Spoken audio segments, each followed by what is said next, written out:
The Republic. One of the most influential works of all time, it explores the relationship between justice, society, and the individual against the backdrop of ancient Athens. When you think about the ideas of justice, society, and ancient Greece, democracy is likely what springs to mind.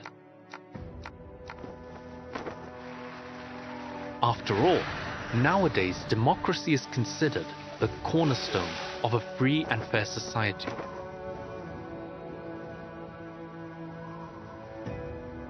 Perhaps that's why it comes as such a shock to learn that one of ancient Greece's greatest achievements, philosophy, was actually highly critical of its other achievement, democracy.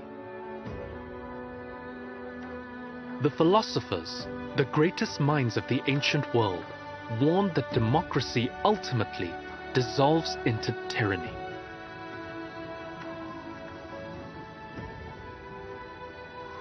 But if democracy is not the most just form of government, the question arises, what did the philosophers propose instead? Long ago, in the 5th century BC, the man regarded as the founding father of Greek philosophy, Socrates, mapped out a blueprint for the ideal society. It has survived throughout the ages in the book of his student, Plato, in a work known as The Republic. Hidden within the pages of this dialogue is a fascinating connection tying the philosophy of the ancient Greeks to the scriptures of Islam.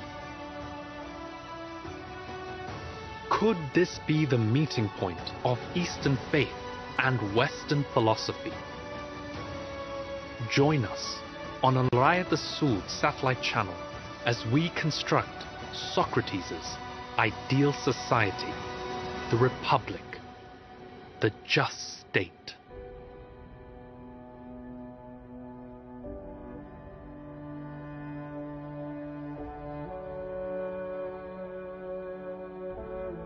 Chapter 1. The Socratic Method. How many people have gone through life without ever really questioning what they are doing or why they are doing it? How many people simply conform to the expectations and norms of the society they were born into? The truth is, most people never contemplate these things. But the world is transformed by asking questions. Every time progress is made in the world, it is because someone, somewhere, didn't accept the answers handed down from the previous generation. They had the audacity to ask new questions and seek new answers.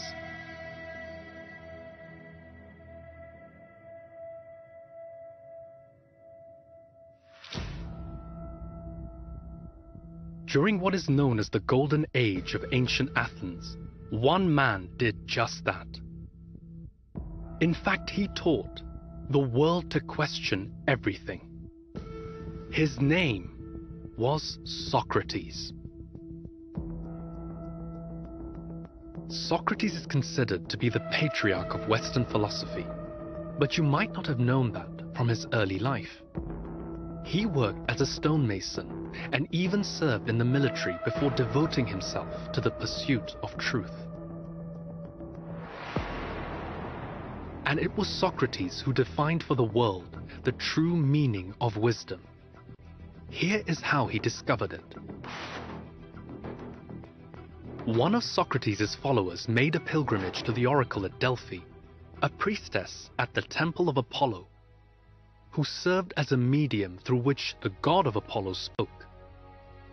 People traveled from all over Europe to hear her prophecies. The oracle proclaimed that no one was wiser than Socrates. When Socrates heard this statement, he took it as a puzzle and set out on a mission to find who was really the wisest man. Socrates interviewed the people of Athens, who were the most admired for their wisdom, teachers, politicians, and artists. But he concluded that they all had a fatal flaw. They all thought they knew a great deal, but were ignorant of what they did not know.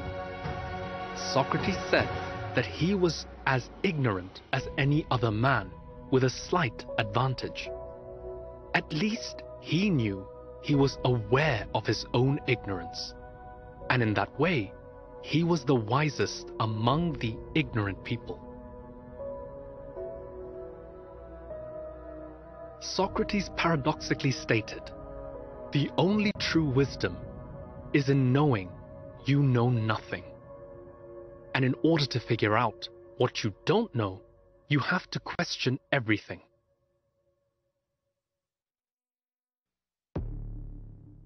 For Socrates, Athens was a classroom.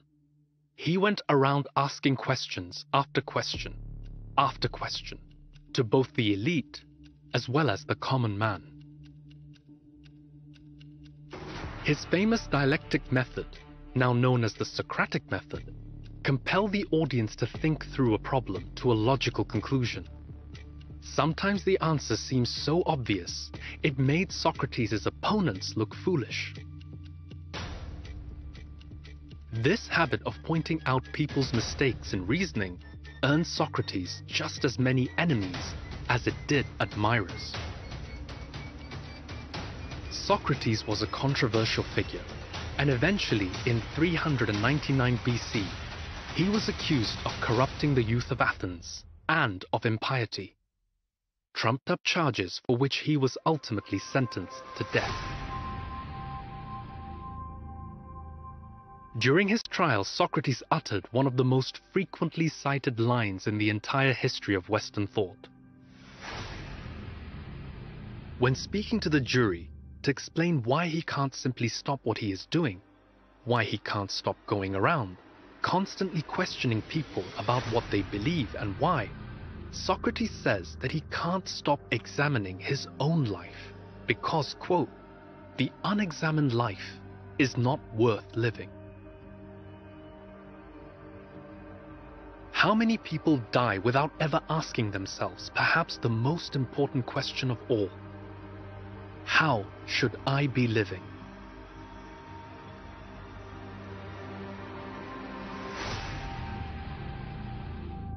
Socrates offered up a controversial answer to this question. It was so bold, in fact, that it got him killed.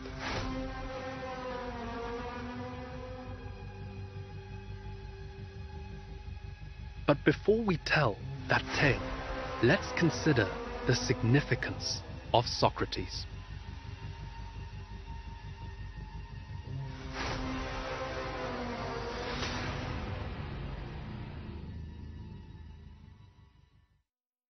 Chapter 2: Philosophers and Prophets.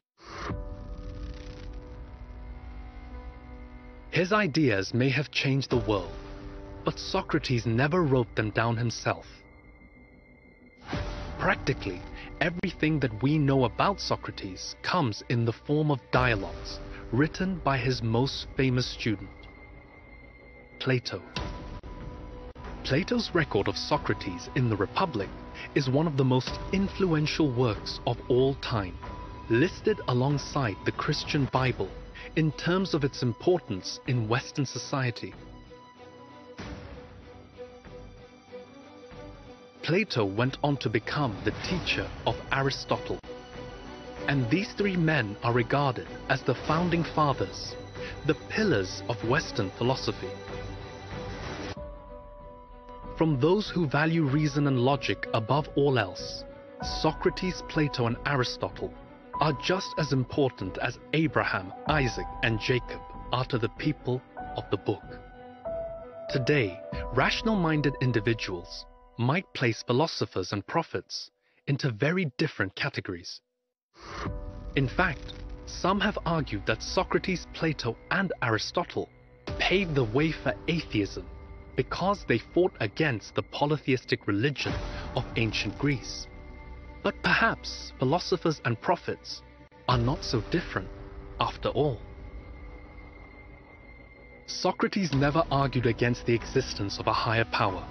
He merely pointed out the flawed logic in the existence of multiple omnipotent deities. The people of ancient Greece worshipped an entire pantheon of gods. And Socrates, like Abraham before him and Muhammad after him, came to smash all of the idols that the people were worshipping.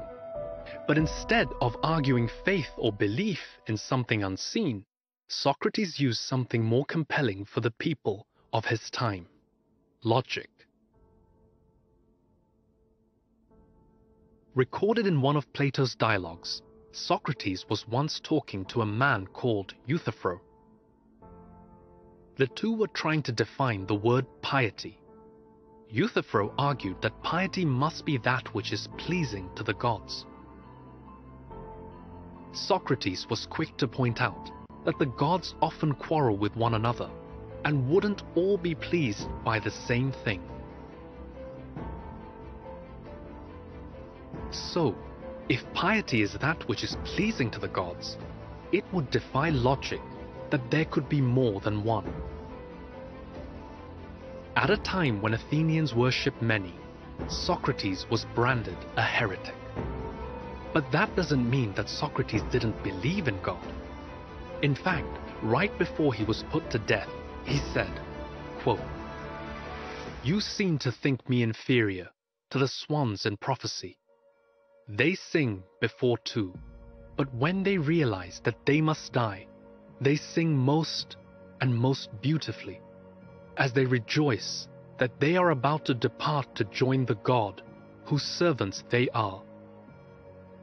But men, because of their own fear of death, tell lies about the swans and say that they lament their death and sing in sorrow.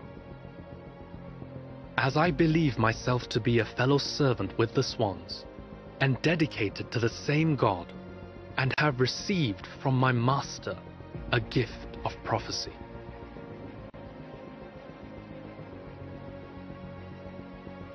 The truth is, Socrates, Plato, and Aristotle were philosophers, and a true philosopher, or lover of truth, is a prophet of God.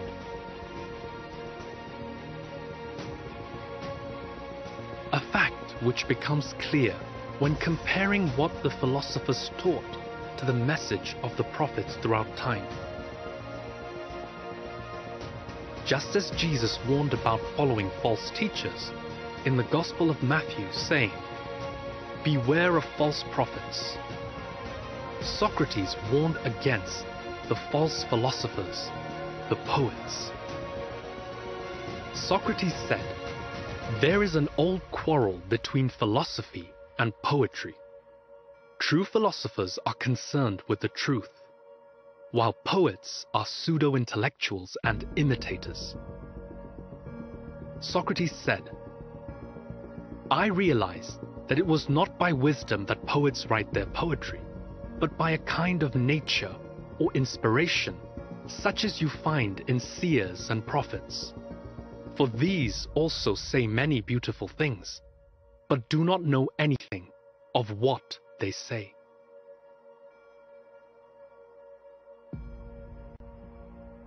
And he said, "Therefore, imitation is surely far from the truth. The imitator knows nothing worth mentioning about what he imitates. Imitation is a kind of play, and not serious. And those who take up tragic poetry, in iambics and in epics, are all imitators in the highest degree possible." The Quran makes the very same distinction.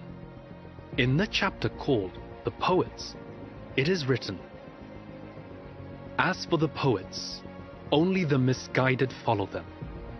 Do you not see that they roam confusedly through all the valleys, and they say what they themselves do not do?"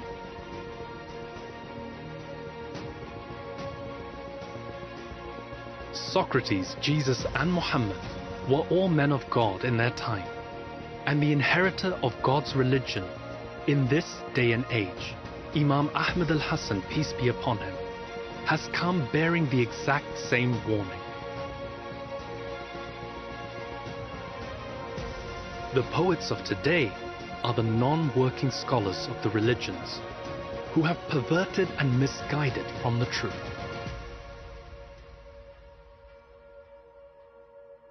Ahmad al-Hasan, peace be upon him, said, "I am calling you, O people, to save yourselves from the test of those deviant, misguiding clerics." Imam Ahmad al-Hasan, peace be upon him, is a character known in Islamic traditions as the riser from the family of Muhammad. And throughout the course of this documentary, his significance will become very clear. Fascinatingly, the message of Imam Ahmad al-Hasan perfectly aligns with the message of Socrates.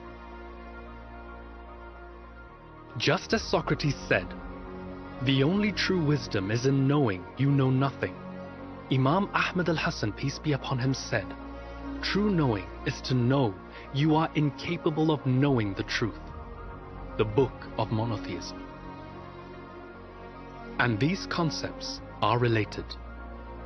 For who is wise enough to know that they know nothing except the philosophers, the prophets? Clearly, these men of God share something, a common truth and a unified mission. In the Republic, Socrates seeks to map out the ideal society, which he called Callipolis, a society filled with justice. In fact, Socrates was fixated on the topic of justice in society. So it's rather interesting to consider that justice in society is also a core concept in Islamic eschatology. Islamic tradition states that the riser from the family of Muhammad will appear in the end times, and he will create a kingdom built upon the principle of justice. According to the narrations, he will fill the earth with justice and equity, as it has been filled with tyranny and injustice. Which brings us to a very important question. The question which is also at the very heart of the Republic. What is justice?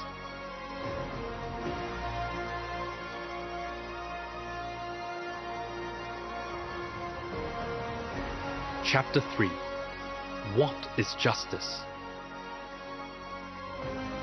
Justice is one of those words people use often, but it seems that everyone has a different idea of what it means. Is justice about equality, fairness, getting what we deserve, or getting what we need?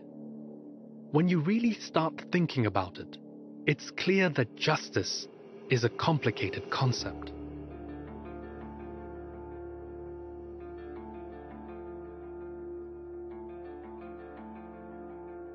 Socrates discovered this firsthand.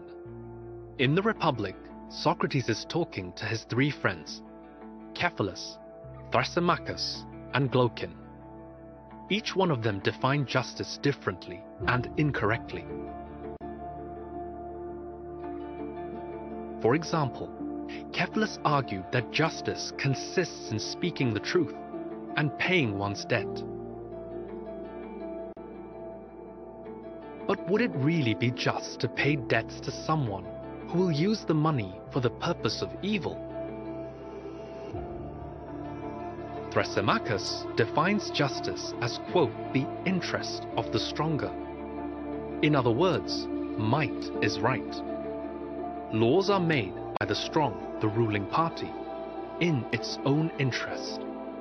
Those who violate such laws are punished because violation of such laws is treated as a violation of justice. But what if the stronger party was corrupt and made corrupt laws? Glaucon argues that if nobody was watching, all men would behave unjustly.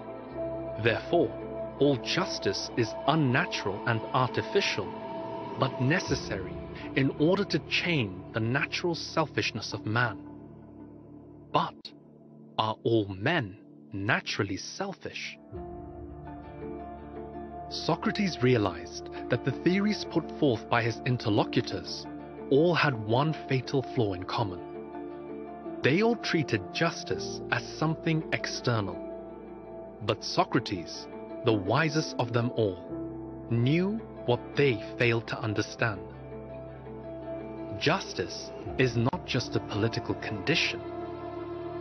Justice does not depend upon chance, convention, or upon external force. It is the right condition of the human soul.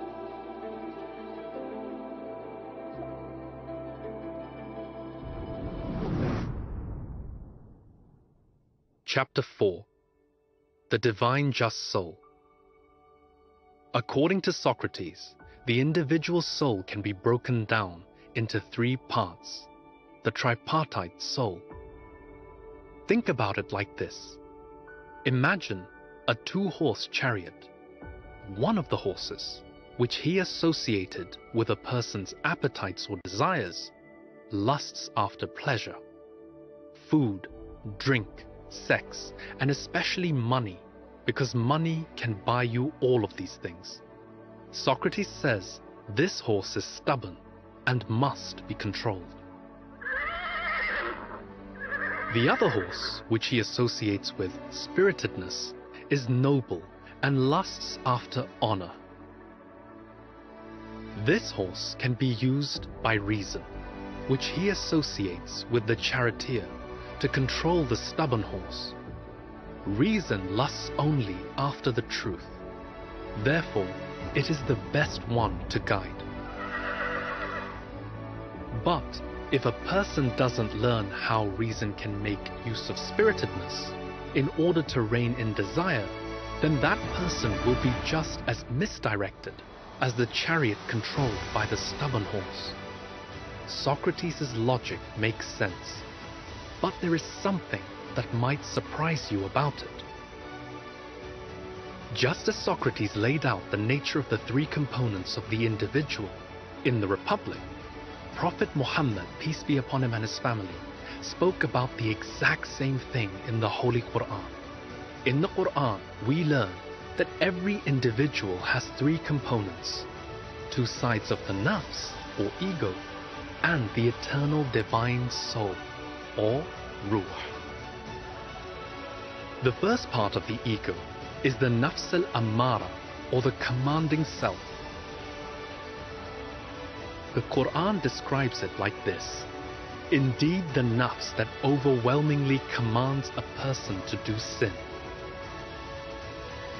In other words, this is the self which lusts after its desires, the appetitive self, Socrates' stubborn horse. But there is also the good side of the ego, the nafs al-mutma'inna, or the peaceful self.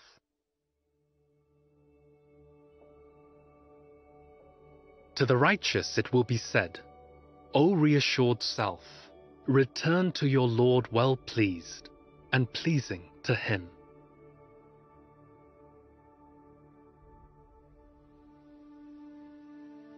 This is the self that desires good, the noble horse, and both of these are controlled by the ruh, or spirit. Socrates also likened the spirit of an individual to the intellect, or the rational mind, just as in Islamic tradition. Socrates said, knowledge is virtue and ignorance is vice. And Islamic tradition teaches the exact same thing. According to a well-known narration, the first creation of God was the spirit, the intellect, or intelligence. Allah the Glorious, the Majestic created intelligence, and it was the first creature of the spiritual world on the right side of the throne from His light. He then told him to move backwards, and intelligence moved backwards. He then told him to come forwards. Intelligence came forwards. Then he created the ignorance from the salty, dark ocean. So he said to it, "Turn back." So it turned back. Then said to it, "Come forward." But it did not come forward. The narration continues. So from what God gave the intellect from the 75 armies, the army of goodness is its vizier, and made its opposite to be the army of evil, and it is the vizier of the armies of ignorance.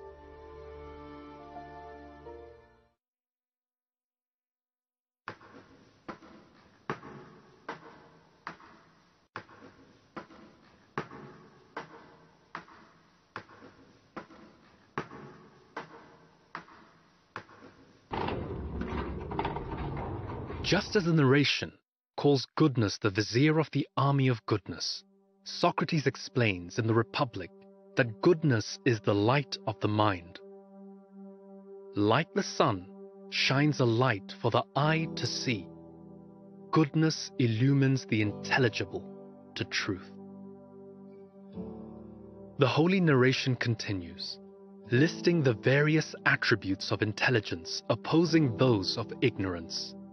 And amongst them is justice, opposing injustice. Socrates asks us to think about the just man and the unjust man like this. Every human being has three animals inside of him. The appetitive self, the commanding self, is like a multi-headed beast. The noble self, the peaceful self, is like a lion. And the rational self, the spirit, is a human being. One of these three animals is bound to win out over the others. It all comes down to how we act. The just person, that's the person in which the human being is in control. He takes care of the beast like a farm animal, feeding and domesticating the tame heads and preventing the savage ones from growing. He makes the lion his ally. But if a man behaves unjustly, he is feeding the beast and the lion, making them strong, and starving and weakening the human being. Someone like that simply gets dragged along wherever his desires lead him. It is precisely this aspect of human nature that makes it so difficult to figure out the structure of a just society. It may seem logical to us that the only fair political system would be the same system which ancient Greece made famous, the system we have in most of the Western world today, democracy. After all, democracy, unlike other forms of governance, grants every individual a fair chance to cast their votes. But according to Socrates, the system of democracy could never be just. Why not? Because he knew very well what it would lead to. Exploitation of desires.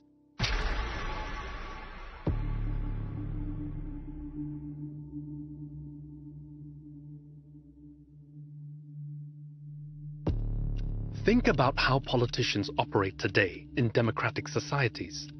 They tell people exactly what they want to hear, playing on the appetitive self, promising comfort, food, sex, and money, among other things.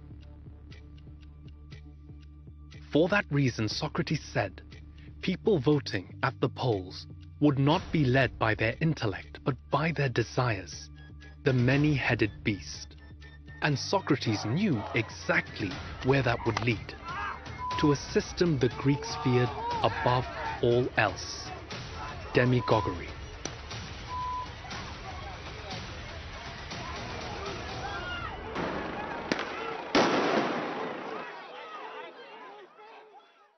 Socrates asked us to imagine an election debate between two candidates, one who was like a doctor and the other who was like a sweet shop owner.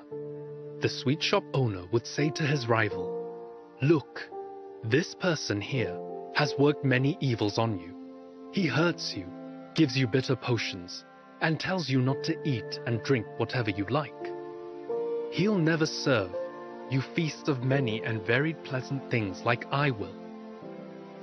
Socrates asks us to consider the audience's response. Do you think the doctor would be able to reply effectively?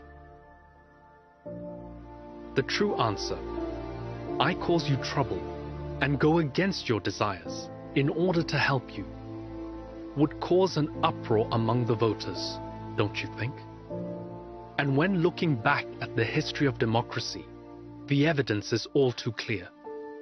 We have elected many sweet shop owners and very few doctors. It is worth asking, why have we forgotten about Socrates' warnings against this system? And if democracy is not the basis for an ideal society, what did this wise philosopher propose instead? In order to give you the answer to this question, we must visit the Republic.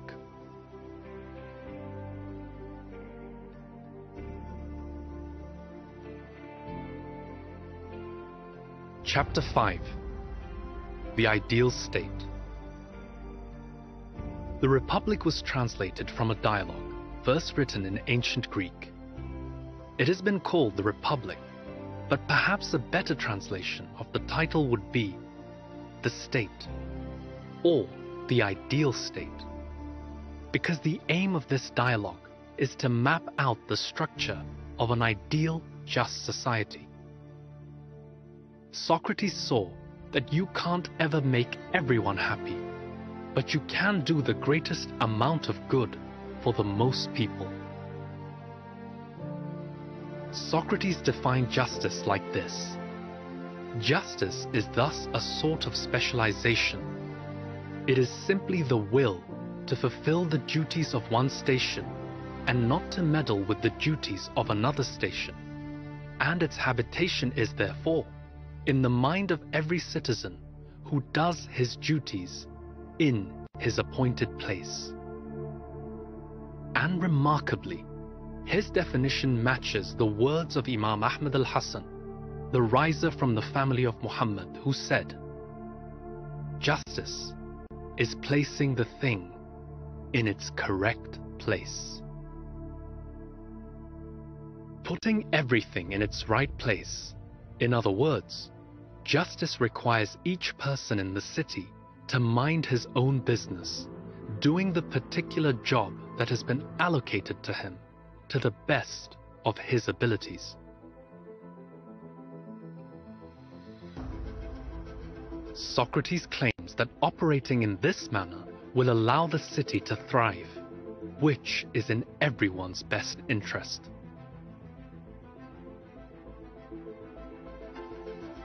According to Socrates, an ideal society consists of three main groups of people. First is the producers, the people who make living possible, the craftsmen, farmers, and artisans.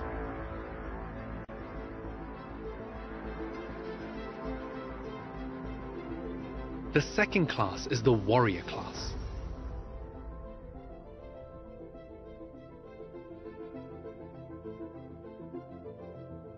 And finally, we have guardians or rulers. A society is just when these three classes are right and work in harmony with one another. By now you may have noticed that we have a pattern emerging, a pattern of threes, with three parts of the individual and three classes of society. And it's not a coincidence. The individual is an analogy for society as a whole. The parallels between the just society and the just individual run deep. Each of the three classes of society, in fact, is dominated by one of the three parts of the soul. Producers are dominated by their appetites, their urges for money, luxury, and pleasure.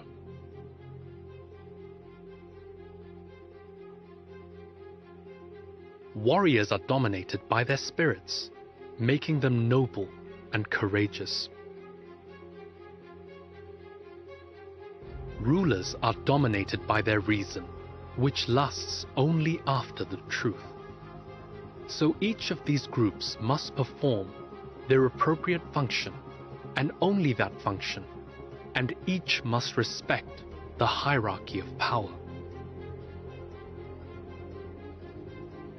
The question then arises, what happens if particular individuals or classes of individuals are not happy with this arrangement?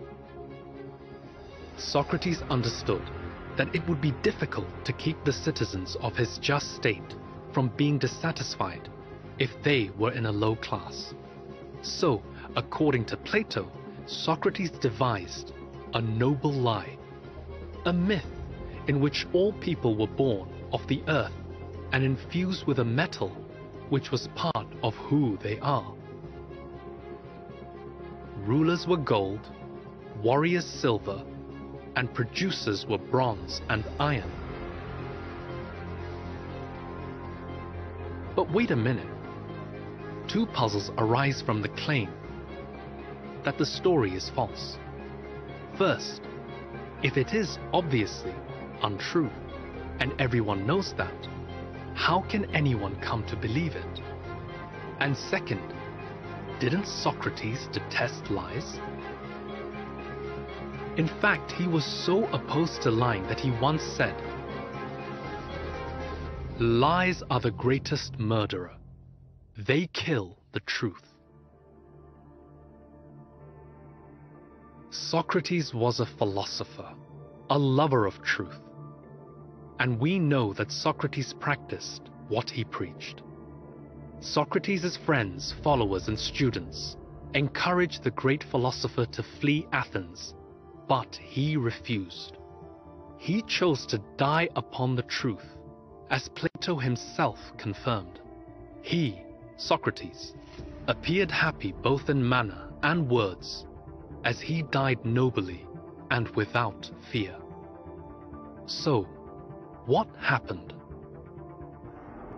Perhaps Plato disguised part of Socrates' teaching to preserve it throughout the ages, calling it a noble lie when it was actually a noble truth. Another aspect of this noble truth is the necessity of a ruler, the most complete in intellect, a man capable of knowing the unseen, the only person who would be able to put everything and everyone in their right place. He called this person the philosopher king.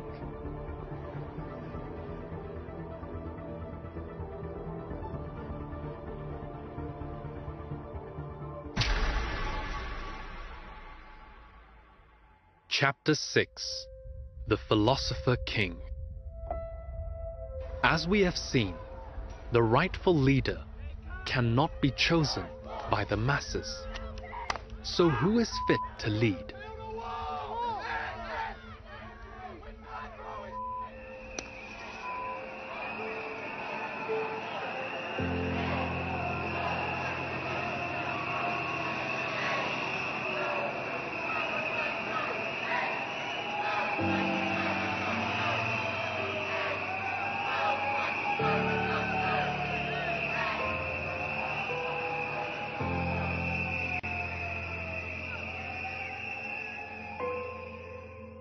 According to Socrates, philosophers are best equipped to rule a city.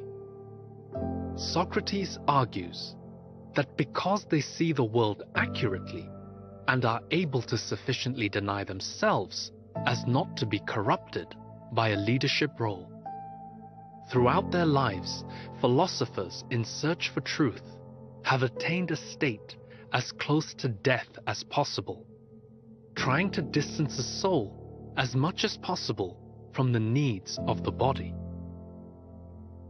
This statement is much like what the Prophet Muhammad, peace be upon him, and his family said, that in order to be closer to God, one must, quote, die before your death, by fighting against the bodily desires.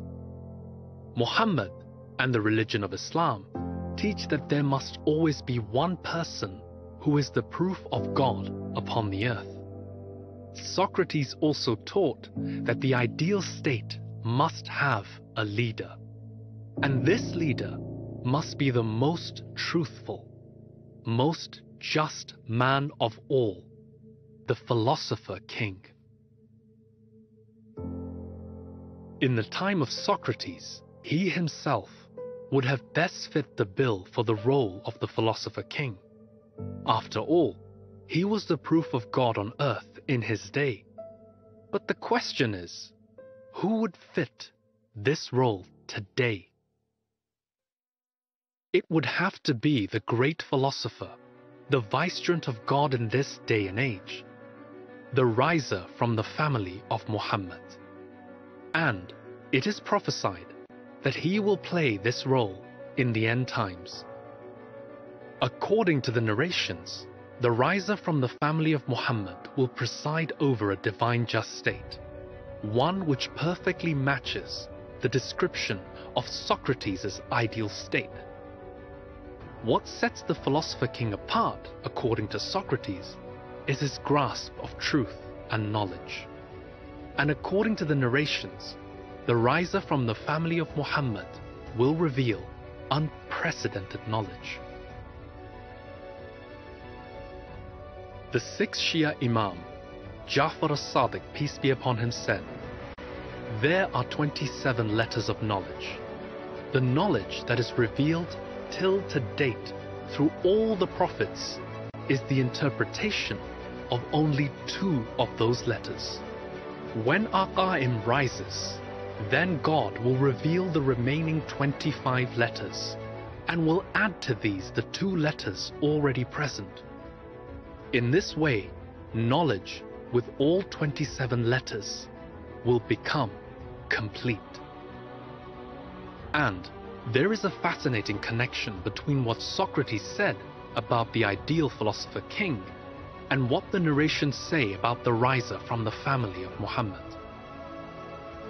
According to Socrates, the philosopher king is the only one capable of sorting people into the correct category, of looking inside a person and knowing whether that person is gold, silver, or bronze. And according to the narrations, the riser from the family of Muhammad will do the very same thing.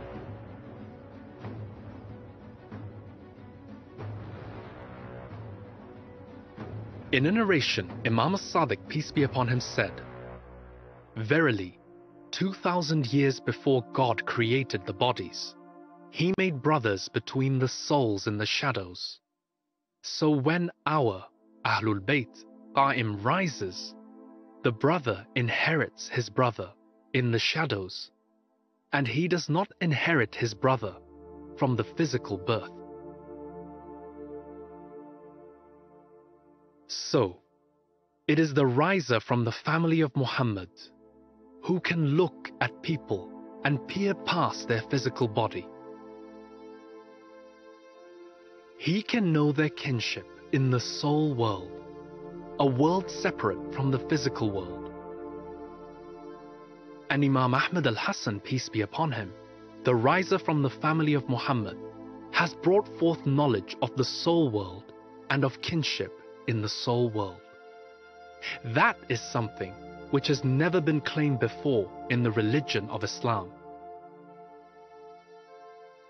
Knowledge of the soul world knowledge of who are brothers in the soul world, and knowledge of the soul's journey.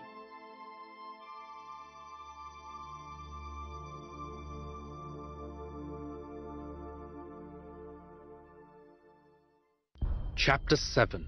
The Soul's Journey.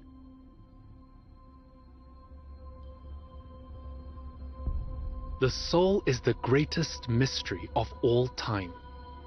The Quran states, "And they ask you, O Muhammad, about the soul. Say, the soul is of the affair of my Lord, and mankind have not been given of knowledge except a little." Imam Ahmad al-Hasan, peace be upon him, the riser from the family of Muhammad, has delivered new knowledge about the soul. When asked, is reincarnation or the returning of the soul back to this life with another body true? He, peace be upon him, said, "It is true. The soul never dies."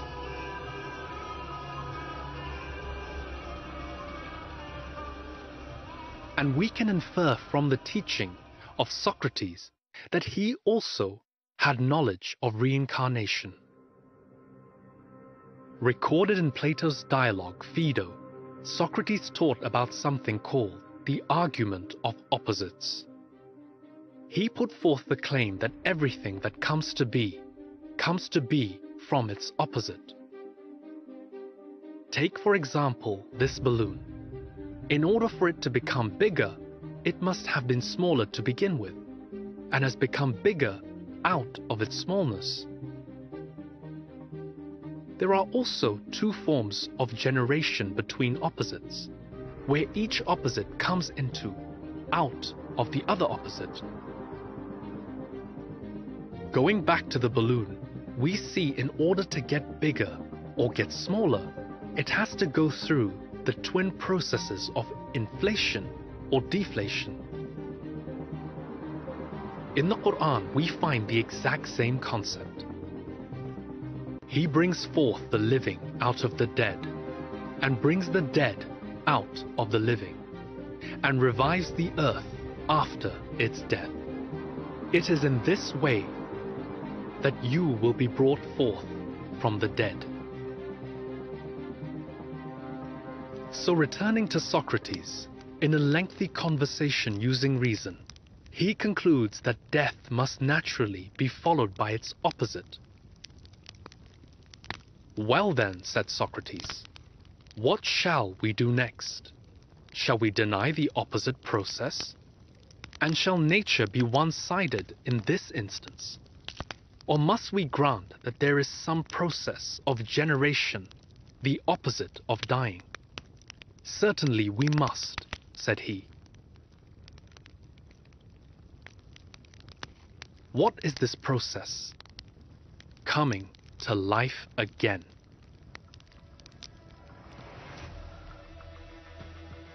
The eternal nature of the soul, separate from the temporary physical world, is at the heart of another one of Socrates' theories, called the theory of recollection. Recorded by Plato in the dialogue Meno, Socrates says, "Since the soul is immortal then, and has been born many times, and has seen both things here and the ones in Hades, in fact all things, there is nothing it has not learned. So it is in no way surprising that it can recollect about virtue and other things, since it knew them before." According to Socrates, each soul has gone through many rounds of reincarnation, and during its travels outside the body, it has learned the answers to all questions. So inquiry is simply a matter of recalling what we already know, even if we have temporarily forgotten it. We can be reminded of one thing by being made conscious of another thing. Just think about babies who come out of the womb already knowing how to suckle. Think of baby animals who immediately stand and start to walk. How do they know if it is not a memory?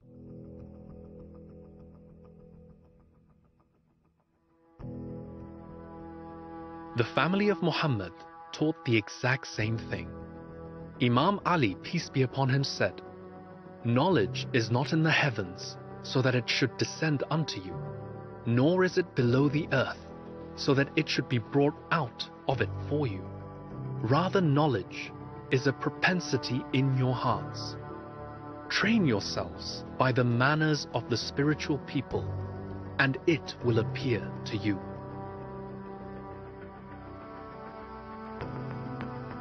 And what are the manners of the spiritual people? Perhaps the method of the philosophers, the Socratic method. Recall that Socrates liked to ask questions in order to arrive at the final truth. Speaking of truth, according to Socrates, it doesn't really exist in this world, at least not fully.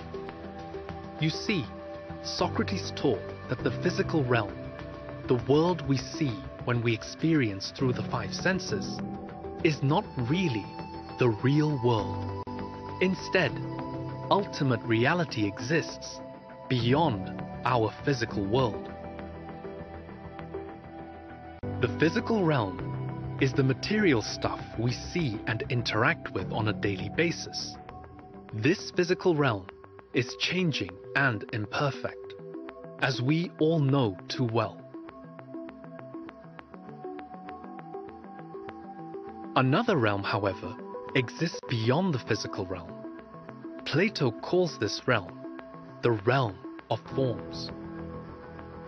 According to Socrates, the physical realm is only a shadow or image of the true reality of the forms. In Book 7 of the Republic, Socrates draws a comparison. He says that life in this world is like being chained up in a dark cave, forced to watch shadows flitting across a stone wall. That's the famous allegory of the cave, and the story goes like this. A group of prisoners have been confined since birth in a cave, with no knowledge of the outside world. They are chained facing a wall, unable to turn around, while a fire behind them gives off a faint light. Sometimes people pass by the fire, carrying figures of animals and other objects, which suddenly cast shadows on the wall. The prisoners believe they are perceiving actual entities.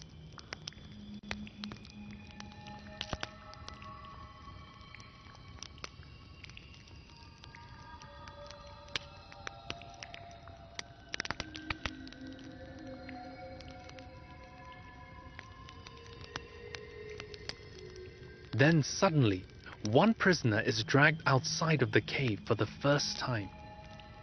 He finds the new environment disorienting. The bright sun hurts his eyes.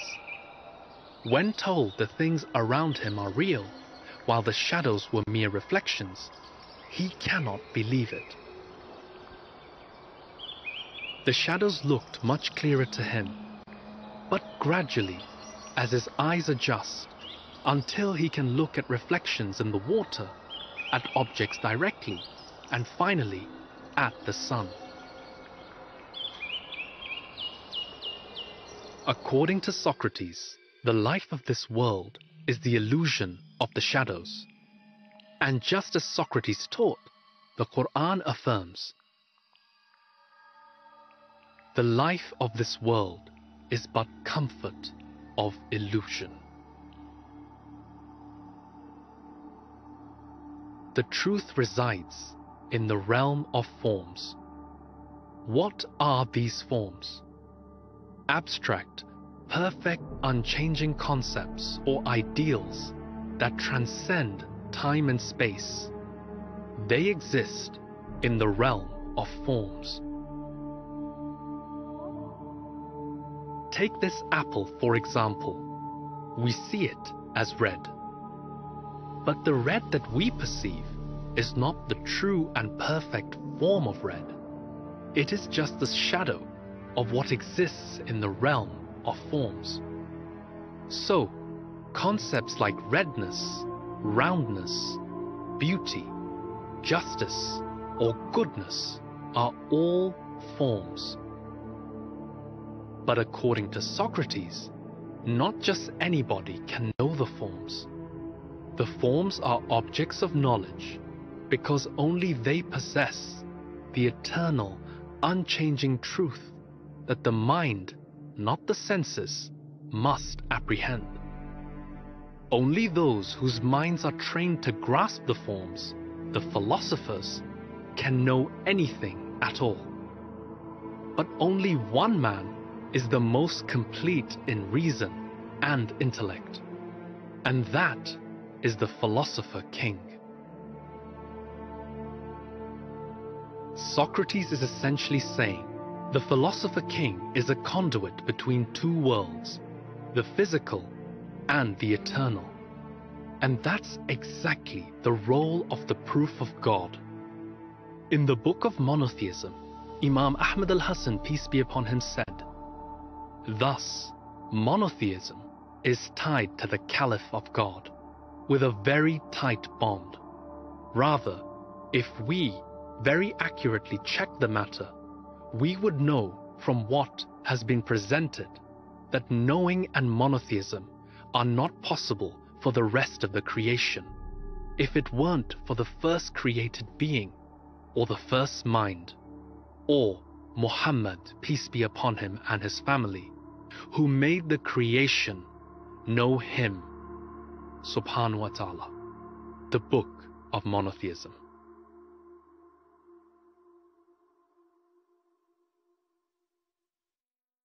So just as Socrates taught, Imam Ahmad al-Hasan has taught, it is the Caliph of God, the man highest in knowledge on earth, who knows goodness, and in turn can implement justice by putting everything in its correct place.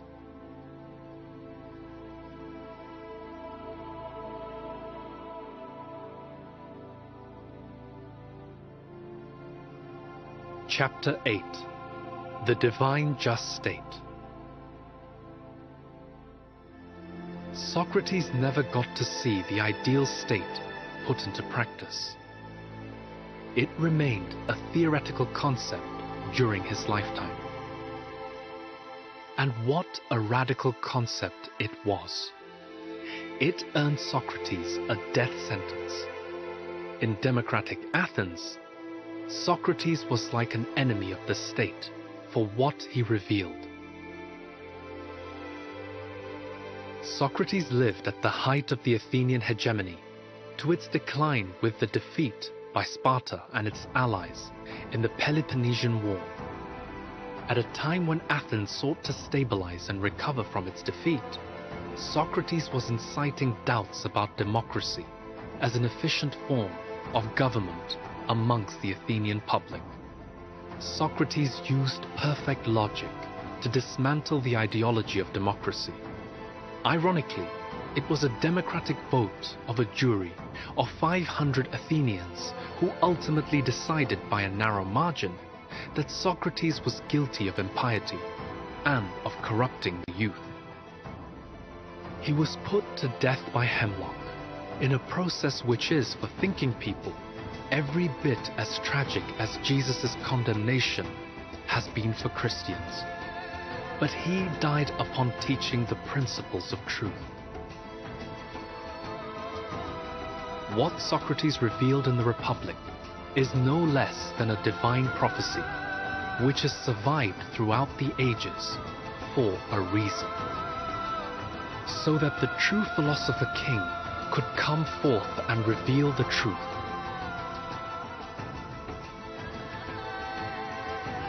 Long ago, Prophet Muhammad foretold,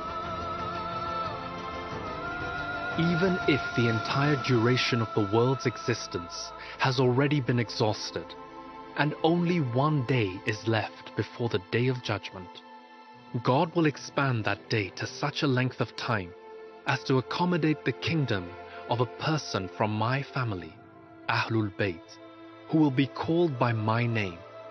He will fill out the earth with peace and justice, as it will have been filled with injustice and tyranny.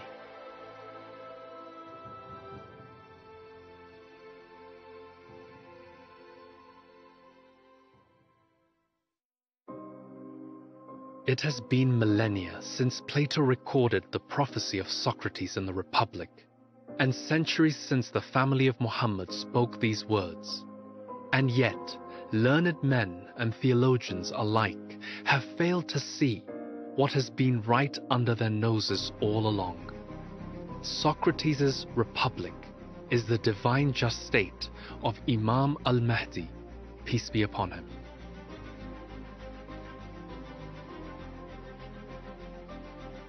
The only person who has pointed out this obvious comparison is the riser from the family of Muhammad, and that is a proof in and of itself. Imam al-Baqir, peace be upon him, said, "Verily, he was named al-Mahdi, which means the guided one, because he guides to a matter that has been hidden."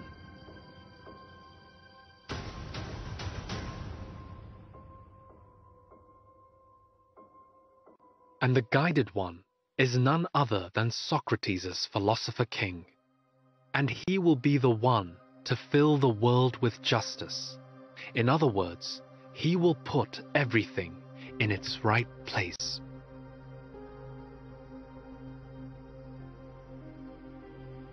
But don't just take my word for it. After all, Socrates taught us to question everything, and that's exactly what the family of Muhammad teach too.